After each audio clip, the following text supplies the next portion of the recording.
प्यारे बच्चों सत श्री अकाल। बच्चों मैं तुहानूं 10वीं का सिलेबस पहले दस चुकी हाँ ते दो किताबां हैं तुहाडीआं ਸਾਹਿਤਮਾਲਾ ते वनगी। अज असीं ਸਾਹਿਤਮਾਲਾ शुरू करन जा रहे हाँ। ये ਸਾਹਿਤਮਾਲਾ का पहला पेज है। उस तो बाद है विशा सूची।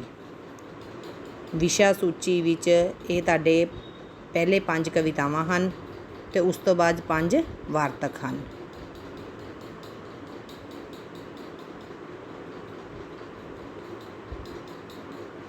ये तुहाडा पहला पाठ है जो गुरु नानक देव जी का लिखिया होया है। सो क्यों मंदा आखी है। जिवें कि सब तो पहले असी जिस भी पाठ नूं पढ़ते हाँ वो जिसके द्वारा लिखिया हुंदा है उसकी जान पछाण कराई जाती है। तो श्री गुरु नानक देव जी नूं सारे ही जानते हैं जो सिखां दे पहले गुरु सन। इन्हां दा जन्म 1469 ईस्वी विच राय भोए दी तलवंडी विच ननकाना साहिब जो कि हुण पाकिस्तान विच है होया सी। माता जी का नाम तृप्ता सी ते पिता जी का नाम मेहता कालू सी ते इन्हां दी एक वड्डी भैण सी जिसका नाम बेबे नानकी सी। तुहानूं पता ही है कि उन्हां दा विआह माता सुलखणी दे नाल होया सी ते उन्हां दे घर 2 पुत्रां ने जन्म लिया जिन्हां दा नाम श्री चंद ते लक्ष्मी चंद सी। आपने बहुत सारियां यात्रावां कीतियां जिन्हां नूं उदासियां कहा जाता है। इन्हां यात्रावां दे दौरान आपने बहुत सारे लोगों नूं सीधे राह पाया ते अपनी सिक्ख्या दे नाल लोकां नूं जागृत किया।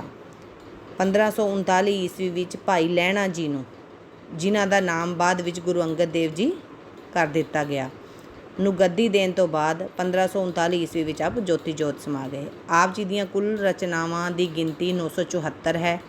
इन्हां विचों जपजी साहिब, आसां दी वार, 12 माह, सिद्ध गोष्ठी आदि प्रमुख हैं। गुरु जी ने अपनी रचनावां विच निराकार परमात्मा की होंद नूं स्वीकार किया है। बच्चों जिवें कि तुहानूं पता ही है कि गुरु नानक देव जी ने अपना पूरा समय प्रभु भगती विच ही लगाया ते लोकां नूं सीधे राह पाया ते इस कविता राहीं वो इस्त्री दे मान सन्मान की गल करते हैं। हुण असीं इस कविता नूं शुरू करन जा रहे हाँ। भंड जम्मै भंड निमीए भंडै मंगण व्याहे भंडै होवे दोस्ती भंडै चले राहे भंड मूआ भंड पालिए भंडै होवे बंदान सो क्यों मंदा आखिए जित जम्मे राजान। जदों असी कोई कविता करते हाँ तो सब तो पहले असी प्रसंग करते हाँ तो उस तो बाद उसकी व्याख्या की जाती है।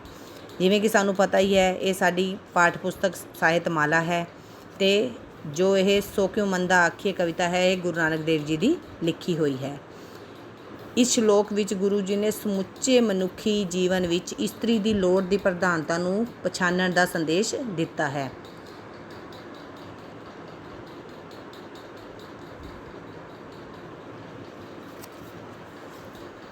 गुरु नानक देव जी दस रहे हैं संसार जो ये संसार है इस दे विच भंड जम्मै भंड निमीए भंडे मंगण व्याहे। इस विच भंड इस्त्री नूं कहा गया है, औरत नूं कहा गया है। भंड जम्मै भंड निमीए भंडे मंगण व्याहे मतलब कि इस्त्री का जन्म हुंदा है तो इस्त्री तो ही इस्त्री का जन्म हुंदा है, भाव बच्चों का जन्म हुंदा है। इस्त्री नाल ही साडी मंगनी हुंदी है, कुड़माई हुंदी है तो इस्त्री नाल ही विआह हुंदा है। भंडे होवे दोस्ती भंडे चले राहे कि साडी दोस्ती भी इस्त्री नाल ही हुंदी है, भाव विआह इस्त्री नाल ही हुंदा है तो सारे रिश्ते भी उहदे नाल ही चलते हैं।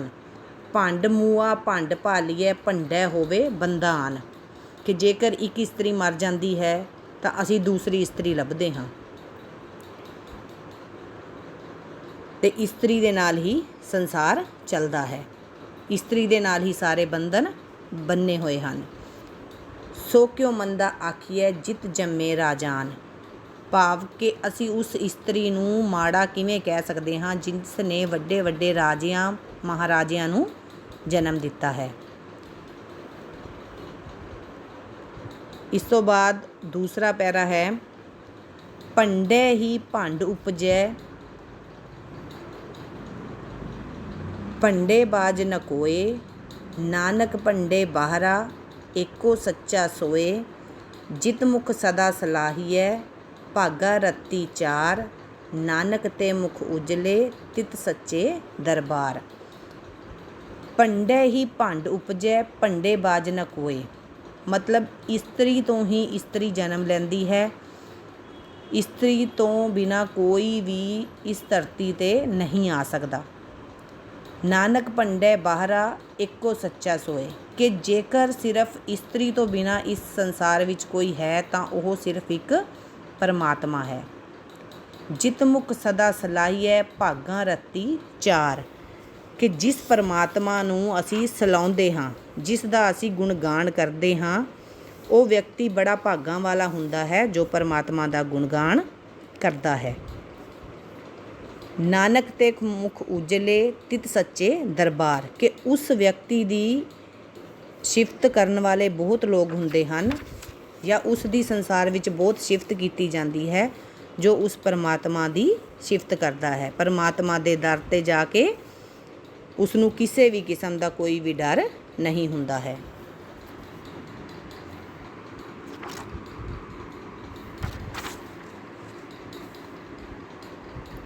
ਇਸ ਤੋਂ ਬਾਅਦ ਤੁਹਾਡੇ ਕੁਐਸਚਨ ਆਨਸਰ ਹੁੰਦੇ ਹਨ। ਤੁਹਾਨੂੰ ਕਵਿਤਾ ਵਿੱਚੋਂ 1-1 ਨੰਬਰ ਵਾਲੇ ਪ੍ਰਸ਼ਨ ਉੱਤਰ ਅਤੇ 4 ਨੰਬਰ ਵਾਲੇ 2 ਪ੍ਰਸ਼ਨ ਉੱਤਰ ਆਉਣਗੇ। 5 ਪ੍ਰਸ਼ਨ ਹੋਣਗੇ 1-1 ਨੰਬਰਾਂ ਵਾਲੇ ਅਤੇ 2 ਪ੍ਰਸ਼ਨ ਹੋਣਗੇ 4-4 ਨੰਬਰਾਂ ਵਾਲੇ। ਹੁਣ ਜਿਵੇਂ ਇਸ ਵਿੱਚ ਪਹਿਲਾ ਕੁਐਸਚਨ ਦਿੱਤਾ ਹੈ, ਸੋ ਕਿਉ ਮੰਦਾ ਆਖੀਏ, ਸ਼ਬਦ ਦਾ ਕੇਂਦਰੀ ਭਾਵ ਲਿਖੋ। ਇਸ ਵਿੱਚ ਗੁਰੂ ਨਾਨਕ ਦੇਵ ਜੀ ਨੇ ਕੀ ਦੱਸਿਆ ਹੈ? ਔਰਤ ਦੀ ਮਹਾਨਤਾ ਨੂੰ ਦਰਸਾਇਆ ਹੈ। ਔਰਤ ਹੀ ਸੰਸਾਰ ਦੇ ਵਿਕਾਸ ਦਾ ਮਾਧਿਅਮ ਹੈ। ਔਰਤ ਤੋਂ ਬਿਨਾਂ ਇਸ ਸੰਸਾਰ ਦੀ ਕਲਪਨਾ ਵੀ ਨਹੀਂ ਕੀਤੀ ਜਾ ਸਕਦੀ, ਕਿਉਂਕਿ ਜੋ ਮਨੁੱਖ ਹੈ ਜਾਂ ਕੋਈ ਵੀ ਇਨਸਾਨ ਹੈ ਉਹ ਔਰਤ ਰਾਹੀਂ ਹੀ ਜਨਮ ਲੈਂਦਾ ਹੈ ਅਤੇ ਇਸ ਸੰਸਾਰ ਦੀ ਔਰਤ ਤੋਂ ਬਿਨਾਂ ਸਿਰਜਣਾ ਵੀ ਨਹੀਂ ਕੀਤੀ ਜਾ ਸਕਦੀ, ਕਲਪਨਾ ਵੀ ਨਹੀਂ ਕੀਤੀ ਜਾ ਸਕਦੀ। ਅਗਲਾ ਪ੍ਰਸ਼ਨ ਹੈ, ਸੋ ਕਿਉ ਮੰਦਾ ਆਖੀਏ ਸ਼ਬਦ ਵਿੱਚ ਇਸਤਰੀ ਦੀ ਮਹਾਨਤਾ ਦੱਸੀ ਗਈ ਹੈ, ਸੰਖੇਪ ਵਿੱਚ ਵਰਣਨ ਕਰੋ। ਗੁਰੂ ਨਾਨਕ ਦੇਵ ਜੀ ਨੇ ਸੋ ਕਿਉ ਮੰਦਾ ਆਖੀਏ ਰਚਨਾ ਵਿੱਚ ਪਰਮੇਸ਼ਵਰ ਤੋਂ ਬਾਅਦ ਔਰਤ ਨੂੰ ਇਸ ਸੰਸਾਰ ਦਾ ਸਿਰਜਕ ਦੱਸਿਆ ਹੈ। ਪਰਮੇਸ਼ਵਰ ਹੈ ਜਿਸ ਨੇ ਇਸ ਸੰਸਾਰ ਨੂੰ ਬਣਾਇਆ ਹੈ ਅਤੇ ਉਸ ਤੋਂ ਬਾਅਦ ਦੂਸਰੇ ਨੰਬਰ 'ਤੇ ਇਸਤਰੀ ਆ ਜਾਂਦੀ ਹੈ, ਕਿਉਂਕਿ ਹਰ ਇੱਕ ਇਨਸਾਨ ਇਸਤਰੀ ਰਾਹੀਂ ਹੀ ਇਸ ਸੰਸਾਰ ਵਿੱਚ ਆਇਆ ਹੈ। ਇਸਤਰੀ ਹੀ ਉਹਨਾਂ ਦਾ ਪਾਲਣ ਪੋਸ਼ਣ ਕਰਦੀ ਹੈ। ਕੋਈ ਵੀ ਆਦਮੀ ਹੈ ਉਸਦਾ ਵਿਆਹ ਵੀ ਇਸਤਰੀ ਨਾਲ ਹੀ ਹੁੰਦਾ ਹੈ, ਉਸਦਾ ਵੰਸ਼ ਵੀ ਇਸਤਰੀ ਨਾਲ ਹੀ ਚੱਲਦਾ ਹੈ। ਤਾਂ ਕੀ ਹੈ? ਇਸਤਰੀ ਹੈ ਜੋ ਇਸ ਸੰਸਾਰ ਨੂੰ ਚਲਾ ਰਹੀ ਹੈ। ਇਸ ਤੋਂ ਬਾਅਦ ਤੀਸਰਾ ਪ੍ਰਸ਼ਨ ਹੈ, ਸੋ ਕਿਉ ਮੰਦਾ ਆਖੀਏ ਦੇ ਵਿਸ਼ੇ ਬਾਰੇ 50-60 ਸ਼ਬਦਾਂ ਵਿੱਚ ਜਾਣਕਾਰੀ ਦਿਓ। ਸ਼੍ਰੀ ਗੁਰੂ ਨਾਨਕ ਦੇਵ ਜੀ ਦੀ ਰਚਨਾ ਸੋ ਕਿਉ ਮੰਦਾ ਆਖੀਏ ਦਾ ਵਿਸ਼ਾ ਇਸਤਰੀ ਦੇ ਮਹੱਤਵ ਨੂੰ ਪ੍ਰਗਟਾਉਣਾ ਹੈ। ਇਹ ਕਵਿਤਾ ਗੁਰੂ ਜੀ ਨੇ ਉਸ ਸਮੇਂ ਲਿਖੀ ਜਦੋਂ ਕੁੜੀਆਂ ਨੂੰ ਮਾਰ ਦਿੱਤਾ ਜਾਂਦਾ ਸੀ। ਤਾਂ ਗੁਰੂ ਜੀ ਨੇ ਦੱਸਿਆ ਕਿ ਅਸੀਂ ਉਸ ਇਸਤਰੀ ਨੂੰ ਕਿਵੇਂ ਮਾਰ ਸਕਦੇ ਹਾਂ ਜਾਂ ਉਸ ਨੂੰ ਮੰਦਾ ਕਿਵੇਂ ਆਖ ਸਕਦੇ ਹਾਂ ਜੋ ਇਸ ਸੰਸਾਰ ਨੂੰ ਚਲਾਉਣ ਵਾਲੀ ਹੈ, ਜੋ ਸ੍ਰਿਸ਼ਟੀ ਦੀ ਸਿਰਜਣਾ ਕਰਦੀ ਹੈ।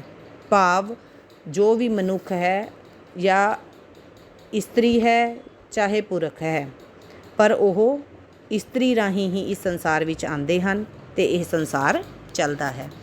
ਇਸ ਤੋਂ ਬਾਅਦ ਤੁਹਾਨੂੰ ਜੋ 1-1 ਨੰਬਰ ਵਾਲੇ ਪ੍ਰਸ਼ਨ ਆਉਣਗੇ, ਸੋ ਕਿਉ ਮੰਦਾ ਆਖੀਏ ਕਿਸ ਦੀ ਰਚਨਾ ਹੈ? ਗੁਰੂ ਨਾਨਕ ਦੇਵ ਜੀ ਦੀ। ਸ਼੍ਰੀ ਗੁਰੂ ਨਾਨਕ ਦੇਵ ਜੀ ਦੀ ਰਚਨਾ ਕਿਹੜੀ ਹੈ? ਸੋ ਕਿਉ ਮੰਦਾ ਆਖੀਏ। ਸੋ ਕਿਉ ਮੰਦਾ ਆਖੀਏ ਸ਼ਬਦ ਵਿੱਚ ਮਨੁੱਖ ਨੂੰ ਕਿਸ ਨੂੰ ਮੰਦਾ ਕਹਿਣ ਤੋਂ ਵਰਜਿਆ ਗਿਆ ਹੈ? ਇਸਤਰੀ ਨੂੰ।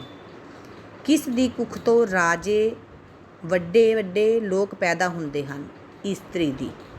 ਸੰਤਾਨ ਦੀ ਉਤਪਤੀ ਜਾਂ ਪਰਿਵਾਰਕ ਵਿਕਾਸ ਦਾ ਰਾਹ ਕਿਸ ਤੋਂ ਚੱਲਦਾ ਹੈ? ਇਸਤਰੀ ਤੋਂ। ਸ਼੍ਰੀ ਗੁਰੂ ਨਾਨਕ ਦੇਵ ਜੀ ਦਾ ਜੀਵਨ ਕਾਲ ਕਿਹੜਾ ਹੈ? ਭਾਵ ਗੁਰੂ ਨਾਨਕ ਦੇਵ ਜੀ ਦਾ ਜਨਮ ਅਤੇ ਉਹਨਾਂ ਦਾ ਅੰਤਿਮ ਸਮੇਂ। ਗੁਰੂ ਨਾਨਕ ਦੇਵ ਜੀ ਦਾ ਜਨਮ 1469 ਵਿੱਚ ਅਤੇ ਮ੍ਰਿਤਿੂ 1539 ਈਸਵੀ ਵਿੱਚ ਹੋਈ ਸੀ। ਸ਼੍ਰੀ ਗੁਰੂ ਨਾਨਕ ਦੇਵ ਜੀ ਦਾ ਜਨਮ ਕਿੱਥੇ ਹੋਇਆ?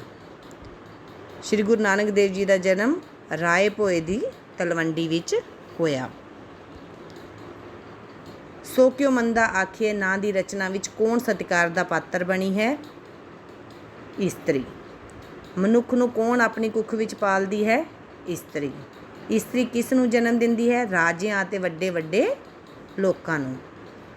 ਇੱਕ ਇਸਤਰੀ ਦੇ ਮਰਨ ਉਪਰੰਤ ਕਿਸ ਦੀ ਭਾਲ ਕੀਤੀ ਜਾਂਦੀ ਹੈ? ਦੂਜੀ ਇਸਤਰੀ ਦੀ। ਸ਼੍ਰੀ ਗੁਰੂ ਨਾਨਕ ਦੇਵ ਜੀ ਸਿੱਖਾਂ ਦੇ ਕਿੰਨਵੇਂ ਗੁਰੂ ਸਨ? ਪਹਿਲੇ। ਸ਼੍ਰੀ ਗੁਰੂ ਨਾਨਕ ਦੇਵ ਜੀ ਨੇ ਕਿਹੜੇ ਧਰਮ ਦੀ ਨੀਂਹ ਰੱਖੀ? ਸਿੱਖ ਧਰਮ ਦੀ। ਰਾਏ ਭੋਏ ਦੀ ਤਲਵੰਡੀ ਨੂੰ ਹੋਰ ਕਿਹੜਾ ਨਾਂ ਦਿੱਤਾ ਗਿਆ ਹੈ? ਨਨਕਾਣਾ ਸਾਹਿਬ। ਸ਼੍ਰੀ ਗੁਰੂ ਨਾਨਕ ਦੇਵ ਜੀ ਨੇ ਕਿਸ ਸਥਾਨ 'ਤੇ ਖੇਤੀ ਕਰਕੇ 10 ਨੋਹਾਂ ਦੀ ਕਿਰਤ ਕਰਨ ਦਾ ਰਾਹ ਦੱਸਿਆ? ਕਰਤਾਰਪੁਰ ਵਿਖੇ। ਸ਼੍ਰੀ ਗੁਰੂ ਨਾਨਕ ਦੇਵ ਜੀ ਨੇ ਕਿੰਨੀਆਂ ਉਦਾਸੀਆਂ ਕੀਤੀਆਂ? 4, ਜੋ ਉਹਨਾਂ ਨੇ ਚਾਰੋਂ ਦਿਸ਼ਾਵਾਂ ਵਿੱਚ ਕੀਤੀਆਂ ਸਨ। ਸ਼੍ਰੀ ਗੁਰੂ ਨਾਨਕ ਦੇਵ ਜੀ ਦੇ ਪਿਤਾ ਦਾ ਨਾਂ ਕੀ ਸੀ? ਮਹਿਤਾ ਕਾਲੂ। ਅਤੇ ਬੱਚਿਓ, ਇਹ ਤੁਹਾਡੀ ਪਹਿਲੀ ਕਵਿਤਾ ਖਤਮ ਹੁੰਦੀ ਹੈ, ਜਿਸ ਵਿੱਚ ਤੁਸੀਂ 1-1 ਨੰਬਰ ਵਾਲੇ ਅਤੇ 4-4 ਨੰਬਰ ਵਾਲੇ ਸਾਰੇ ਪ੍ਰਸ਼ਨ ਕਰ ਲਏ ਹਨ। ਅਤੇ ਹੁਣ ਅਸੀਂ ਇਸ ਤੋਂ ਬਾਅਦ ਦੂਸਰਾ ਪਾਠ ਕਰਾਂਗੇ। Please like, share and subscribe my channel. ਧੰਨਵਾਦ।